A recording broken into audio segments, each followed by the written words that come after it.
Ito na po ang aking version ng kilawing labanos. Napakasarap po itong pang-ulam. Pwede rin pong pampulutan. Magandang araw po sa inyong lahat. Ngayon po ay gagawa ako ng kilawing labanos. Isa po itong Batangas recipe. Magagaling pong gumawa nito yung mga taga Batangas. Shout out po sa inyo. Diyan ko po yung natikman nung pong nakadayo ako sa Batangas. Natikman ko po itong labanos. So balatan lang po muna natin ito. Ito na po yung mga labanos na naiwa-hiwa ko po.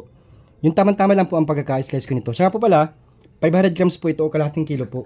So malalagay po ako dito ng asin. Then, ano lang po natin, lamas-lamasin lang po natin. Then hayaan po natin ito na mga 15 minutes.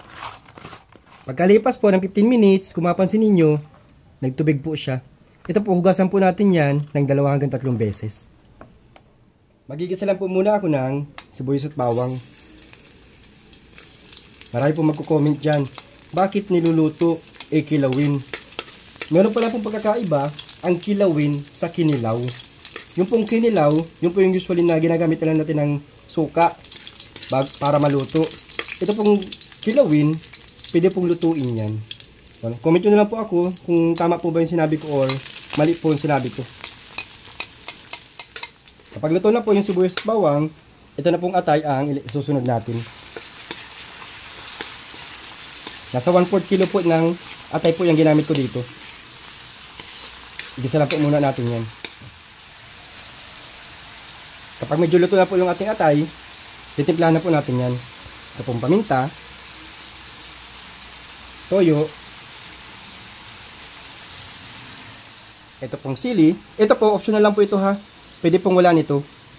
Mahilig kasi ako sa maanghang. And maglalagay po ako ng rino o ito pong liver spread para po mas lalong mas masarap yung ating niluluto. May atay na, may liver spread pa. Doble ang sarap. Yan, haluin lang po natin yan. Maglalagay po ako ng konting-konting tubig. And simmer po muna natin yan para sure po tayo na luto talaga po yung atay. After ko pong masimmer ng 5 minutes, maglalagay po ako ng asukal. Kalahating kutsara lang po. Para talaga siguradong malinamnam at malasa. Kapag okay na po yung ating atay, kasi po pag hilaw ang atay, medyo malansa po yan. Kaya dapat po lutong-luto. Ito na pong labanos ang susunod natin. Itong nahugasan natin na labanos. Yan. Malapit na po itong maluto. Kapag napansin po ninyo na yung labanos ay malapit na maluto, pinakalas po, maglalagay tayo ng suka. And then wag na po muna natin haluin. Hayaan po muna natin yan dyan. Pagkalipas po ng 3 minuto, pwede na po natin yung halu-haluin. And then titikman na po natin yan para ma-adjust po natin yung lasa. Medyo nakulangan po ako sa alat, kaya madaragdagan po ako ng kunting asin. Then okay na po yan. Ready to serve na po ang ating kilawing labanos. Ito na po ang aking version ng kilawing labanos.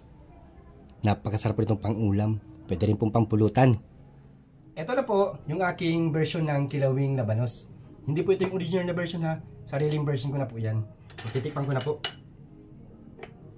May sili-sili pa talaga. Maanghang. Sarap ito. Tumakay ba?